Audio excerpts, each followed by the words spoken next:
নমস্কার বন্ধুরা, তনুশ্রী রান্নাঘরে আপনাদের সকলকে স্বাগত জানাই। আশা করছি আপনারা সকলে ভালো আছেন, সুস্থ আছেন। তো আজকে আমি আপনাদেরকে বানিয়ে দেখাবো একটি পাটিসাপটার রেসিপি। এই পাটিসাপটা বানানো কিন্তু খুবই সহজ। আমি আজকে বানাবো ক্ষীরের পাটিসাপটা। খেজুরের গুড় দিয়ে বানাবো। খেতে কিন্তু এই শীতকালে খেজুরের গুড়ের পাটিসাপটা ভীষণই ভালো লাগে। আমরা সকলেই কিন্তু পাটিসাপটা খেতে ভীষণই ভালোবাসি।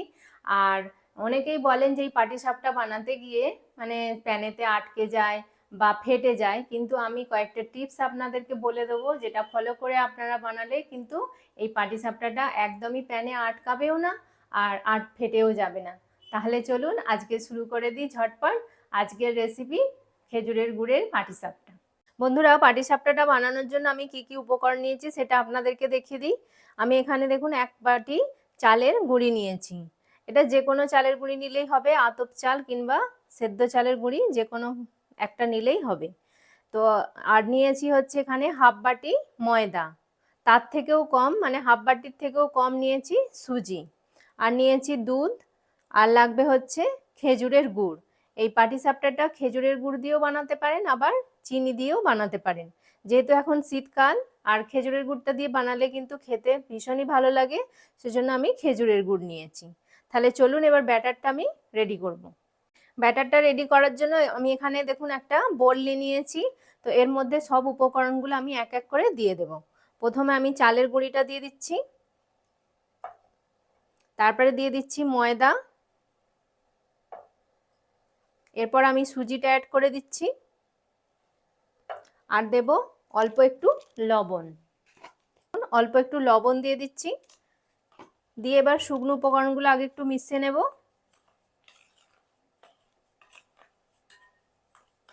এবার বন্ধুরা দেখুন আমি এখানে খেজুরের গুড় নিয়েছি হাফ বাটি, খেজুরের গুড়টা দিয়ে দিচ্ছি।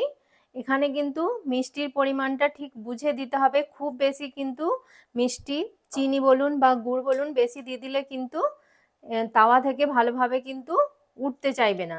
সেজন্য এখানে মিষ্টির পরিমাণটা একটু বুঝে যতটা পরিমাণ মোটামুটি লাগবে সেরকম দিতে হবে, খুব বেশি মিষ্টি এখানে অ্যাড করা যাবে না। তো এবার আমি দুধটা দিয়ে দেব। দেখুন এখানে আমি 1 বাটি দুধ দিচ্ছি। আপনারা চাইলে পুরো ব্যাটারটা দুধ দিয়েও করতে পারেন কিংবা জল দিয়েও করতে পারেন, বা দুধ জল দুটো মিশিয়ে করতে পারেন। আমি দেখুন এখানে ভালোভাবে কিন্তু এটাকে মেশাতে হবে যেন লাম্পস না বাঁধে। এখানে আরও দুধের প্রয়োজন হবে, তো আমি আর 1 বাটি দুধ এখানে অ্যাড করে দেবো। দেখুন বন্ধুরা আমি ব্যাটারটা ভালোভাবে কিন্তু গুলে নিয়েছি। এখানে আমার এটা গুলতে মোটামুটি 2 থেকে আড়াই বাটি মতো দুধ লেগেছে। তো আপনারা যতটা পরিমাণ বুঝে দুধটা দিয়ে দেবেন, বা জল দিয়ে যদি গোলেন শুধু জল দিয়েও গোলা যাবে। তো দেখুন এরকম পাতলা করে কিন্তু এটা গুলতে হবে। যেহেতু এটা রেস্টে থাকবে, আর রেস্টে থাকার পর যেহেতু এতে সুজি দেওয়া আছে এটা কিন্তু ফুলে যাবে অনেকটাই, তখন কিন্তু এটা গাঢ় হয়ে যাবে, সেই জন্য একটু পাতলা করে এটাকে গুলতে হবে। তো আমি এবার এটাকে 1.5 থেকে 2 ঘন্টা মতো রেস্টে রাখবো। রেস্টে রাখলে তবেই কিন্তু পাটিসাপটাটা খুব ভালো হবে, মানে একদম পুরো নরম সফট হবে আর তাওয়াতে আটকে যাবে না।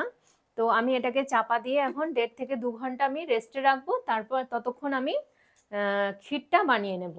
বন্ধুরা পাটিসাপটার ব্যাটারটা যতক্ষণ আমার রেস্টে থাকছে ততক্ষণ আমি এবার পাটিসাপটার ভেতরে যে ক্ষীরের পুরটা দেওয়া হবে সেইটা আমি রেডি করব। তো তার জন্য আমি একটা কড়া বসিয়ে দিয়েছি, আর কড়ার মধ্যে আমি এখানে 500 ml দুধ দিয়ে দিচ্ছি। আগে থাকতেই আমি দুধটাকে ভালো করে জাল করে একটু ঘন করে নিয়েছিলাম। তো এবার আবার ভালো করে জাল দিয়ে এবার এটাকে আমি ক্ষীর তৈরি করব।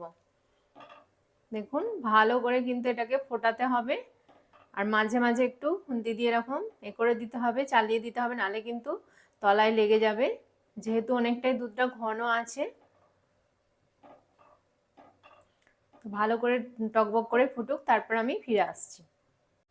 দেখুন বন্ধুরা দুধটা কিন্তু অনেকটাই ফুটে একদম ঘন হয়ে গেছে। তো এবার এই সময় আমি গ্যাসের ফ্লেমটা একটু কমিয়ে দেব, একদম মানে লো ফ্লেমে করে দেবো। দিয়ে এবার এর মধ্যে আমি হাফ বাটি গুঁড়ো দুধ নিয়েছি, এটা অ্যাড করব। অল্প অল্প করে মেশাতে থাকবো। দেখুন একবারে আমি দেবো না, অল্প অল্প করে দেবো আর মেশাতে থাকবো। আপনারা চাইলে এটা অপশনাল, গুঁড়ো দুধ আপনারা না দিয়ে শুধু দুধেও করতে পারেন।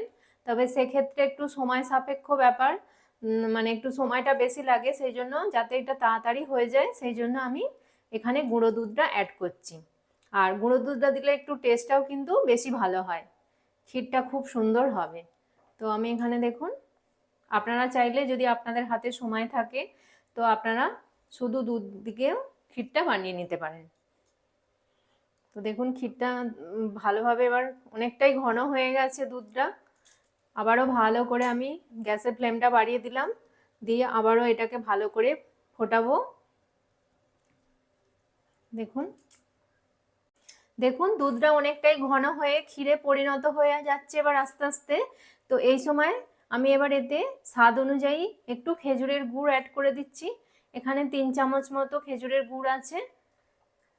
তো দেখুন গুড়টা দিয়ে এবার ভালো করে কিন্তু আবারও এটাকে মিশিয়ে নেব। এটা একটু পাতলা হয়ে যাবে গুড়টা দেবার পর, কিন্তু আবারও এটা জাল দিতে দিতে দেখবেন টেনে যাবে আর খুব সুন্দর ক্ষীরটা রেডি হয়ে যাবে।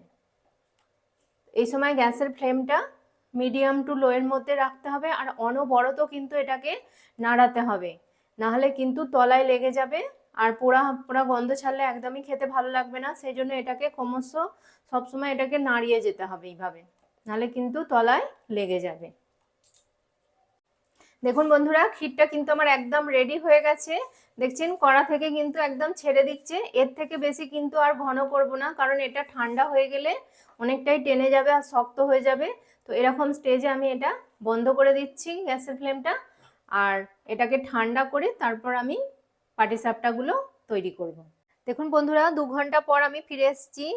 ব্যাটারটা দেখুন খুব সুন্দরভাবে একদম সেট হয়ে গেছে, সুজিগুলো কিন্তু খুব সুন্দর ফুলে একদম পুরো নরম হয়ে গেছে। তো এবার আমি পাটিসাপটাগুলো তৈরি করে নেব। ক্ষীরটাও আমার ঠান্ডা হয়ে গেছে ভালোভাবে। দেখুন ক্ষীরটাও কিন্তু নরম হয়ে গেছে আর দেখছেন কতটা শক্ত হয়ে গেছে, কত সুন্দর হয়ে যাচ্ছে। এবার এইভাবে কিন্তু দেখুন এইভাবে পাকিয়ে নিয়ে আর পাটিসাপটার ভিতরে খুব ইজিভাবে কিন্তু দিয়ে দেওয়া যাবে। তো চলুন এবার পাটিসাপটাগুলো ঝটপট বানানো শুরু করি। পাটিসাপটাটা বানানোর জন্য দেখুন গ্যাসে আমি একটা ননস্টিকের প্যান বসিয়ে দিয়েছি। এবার প্যানটাকে কিন্তু খুব ভালো করে প্রথমে গরম করে নিতে হবে। দেখুন প্যানটা ভালোভাবে গরম হয়ে গেছে, এবার আমি এতে একটু ঘি দিয়ে দেব। ঘিটা দিয়ে একটা খুন্তি দিয়ে খুন্তির সাহায্যে আমি এটাকে ভালো করে ঘিটাকে চারিদিকে স্প্রেড করে নেব। দেখুন ঘিটাকে ভালো করে আমি চতুর্দিকে লাগিয়ে নিচ্ছি। এই সময় গ্যাসের ফ্লেমটা একটু লো করে দিতে হবে। এবার এখান থেকে আমি ব্যাটার থেকে 1 হাতা নিয়ে এবার এখানে দিয়ে দেবো।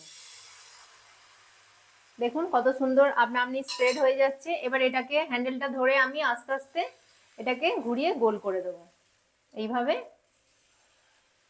দেখছেন কত সুন্দরভাবে গোল হয়ে যাচ্ছে। এবার ফ্লেমটা লো টু মিডিয়ামের মধ্যে থাকবে আর জাস্ট কয়েক সেকেন্ড এটা সময় লাগবে। যখন ওপরটা দেখবো আস্তে আস্তে শুকিয়ে মতো আসছে, তখন আমি যে ক্ষীরের পুরটা করে রেখেছি সেটা দেব। এবার যে ক্ষীরের পুরটা আমি করে রেখেছি সেই পুরটা এবার এক সাইডে এরকম দিয়ে দেব, লম্বা করে এরকম দিয়ে দিচ্ছি। দিয়ে এবার এই স্প্যাচুলারটা দিয়ে আমি আস্তে আস্তে এবার যেদিকে আমি এটা রেখেছি ক্ষীরটা সেই দিক থেকেই কিন্তু এটাকে ফোল্ড করতে শুরু করব। দেখছেন কত ইজি ভাবে কিন্তু এটা উঠে যাচ্ছে। এরকম একটা চামচ নেবেন তাহলে সুবিধা হবে। তো এইভাবে আস্তে আস্তে কিন্তু আমি ফোল্ড করে দেব। আপনারা দেখে বুঝতে পারছেন, দেখুন বাইরেটা কত সুন্দর, এই পেছনের দিকটা জালি জালি মতো হয়েছে।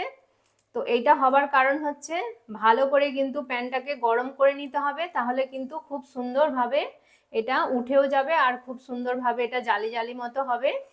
এবার এটাকে আমি এক্ষুনি তুলবো না, আরও কয়েক সেকেন্ড এটাকে আমি এইভাবে চাটুতে সেঁকবো, এইভাবে একটু চেপে চেপে দিয়ে, কারণ ভেতরটা এখনো কাঁচা আছে অল্প। তো সেই জন্য এটাকে আমি আরও কয়েক সেকেন্ড এটাকে এইভাবে চাটুতে ভাজবো। তো এক একটা পাটিসাপটা বানাতে ম্যাক্সিমাম 1 মিনিট সময় লাগে, খুব বেশি কিন্তু এটা সময় লাগে না, খুবই তাড়াতাড়ি কিন্তু হয়ে যায়। তো এক পিঠটা হয়ে গেছে, আরও এক পিঠটা আমি এইভাবে উল্টে দেব। দেখুন আস্তে আস্তে এইভাবে উল্টে দিয়ে আরেকটু ওই দিকটাও আমি এইভাবে ভেজে নেব। দেখছেন কত সুন্দর কিন্তু হয়ে গেল, একটু আটকালোও না আর মানে ফেটেও যায়নি। আমি যেভাবে দেখিয়েছি এইভাবে যদি টিপস ফলো করে আপনারা বানান তাহলে পাটিসাপটা বানাতে কিন্তু মানে একদমই কোনো ঝামেলা লাগবে না। অনেকেই বলে যে পাটিসাপটা ঝামেলা বানানো, দেখছেন তো কত ইজি ভাবে এটা হয়ে গেল। তো এটা আমার হয়ে গেছে, এবার আমি এটাকে তুলে নেব। দেখুন বন্ধুরা, আমার এটা একটা পাটিসাপটা রেডি হয়ে গেছে, আমি তুলে নিচ্ছি। এবার পাটিসাপটাটা তুলে আমি থালার মধ্যে রাখছি। এইভাবে আরও একটা পাটিসাপটা আপনাদেরকে আমি বানিয়ে দেখাচ্ছি। আবারও আমি একটু ঘি দিয়ে দিলাম। প্রথম দিকে দু একটা মানে যখন বানাবো তখন ঘিটা দিতে হবে, তারপরে ঘি না দিলেও হবে, আবার দিলেও হবে। দিলে কিন্তু যা মানে ঘিয়ের ফ্লেভারটা এই পাটিসাপটাতে খুব ভালো লাগে। তো আরও এরকম ভাবে আমি আর এক হাতা দিয়ে দিচ্ছি, দিয়ে আবারও এটাকে এইভাবে ঘুরিয়ে ঘুরিয়ে চতুর্দিকে আমি এটাকে গোল করে স্প্রেড করে দিচ্ছি। দেখুন কত সুন্দর ইজি ভাবে কিন্তু এটা স্প্রেড হয়ে যাচ্ছে। এবার এটাকে হতে দেব। গ্যাসের ফ্লেমটা সবসময় লো টু মিডিয়ামের মধ্যে থাকবে। যখন ওপর দিকটা হালকা হালকা শুকিয়ে আসবে তখন ক্ষীরের পুরটা অ্যাড করতে হবে। এবার আমি ক্ষীরটা দিয়ে দিচ্ছি, এইভাবে লম্বা করে ক্ষীরটা দিয়ে দিলাম। দিয়ে এবার যে দিকটা আমি মানে ক্ষীরটা দিয়েছি সেদিক থেকে আস্তে আস্তে ফোল্ড করতে শুরু করব। দেখুন এইভাবে কিন্তু একটা চামচ নিতে হবে, তাহলে কিন্তু ফোল্ড করতে সুবিধা হবে। দেখুন কত সুন্দরভাবে এটা ফোল্ড হয়ে গেল, একটুও কিন্তু ফেটেও যায়নি বা প্যানেতে আটকায়ও নি। এবার এইভাবে আরেকটু কিছুক্ষণ আমি এটাকে এখানে চাটুর মধ্যে আরেকটু কিছুক্ষণ রাখবো, রেখে এটাকে সেকে নেব। দু পিঠটাই ভালোভাবে, এক পিঠটা সেকা হয়ে গেলে আবার উল্টে দেবো, উল্টো পিঠটাও এইভাবে সেকে নেব। বন্ধুরা দেখুন পাটিসাপটাটা কত সুন্দরভাবে রেডি হয়ে গেছে। এবার আমি একটা থালার মধ্যে পাটিসাপটাটা রেখে দেব। এবার পাটিসাপটাটা থালার মধ্যে রেখে দিচ্ছি। বন্ধুরা দেখুন সব পাটিসাপটাগুলো আমার রেডি করা হয়ে গেছে, আর আমি একটা প্লেটের মধ্যে সার্ভ করে নিয়েছি খুব সুন্দর করে সাজিয়ে। দেখুন কত সুন্দর লাগছে দেখতে এটা। আশা করছি দেখে আপনারা বুঝতে পারছেন কত সুন্দর নরম হয়েছে, একদম পুরো তুলতুলে, মুখে দিলেই পুরো মিলিয়ে যাবে। তার সাথে আবার মানে খেজুরের গুড় আছে, তো মানে এটা খেতে কিন্তু দারুণ লাগে। ক্ষীরের এরকম পাটিসাপটা মানে খেতে খুবই ভালো লাগে এই শীতকালে। তো আশা করছি আমার এই রেসিপিটি আপনাদের ভালো লেগেছে, আর যদি ভালো লেগে থাকে তাহলে প্লিজ লাইক করবেন, কমেন্ট করবেন, আর তনুশ্রী রান্নাঘর চ্যানেলটিকে অবশ্যই সাবস্ক্রাইব করে দেবেন। পাশে থাকা বেল আইকনটি প্রেস করে দেবেন, যাতে সহজেই আমার নতুন নতুন রান্নার ভিডিওর নোটিফিকেশান আপনারা খুব সহজেই পেয়ে যান। আর আপনার বন্ধু বান্ধবদের মধ্যে প্লিজ এটি শেয়ার করে দেবেন। ততক্ষণ আপনারা ভালো থাকবেন, সুস্থ থাকবেন।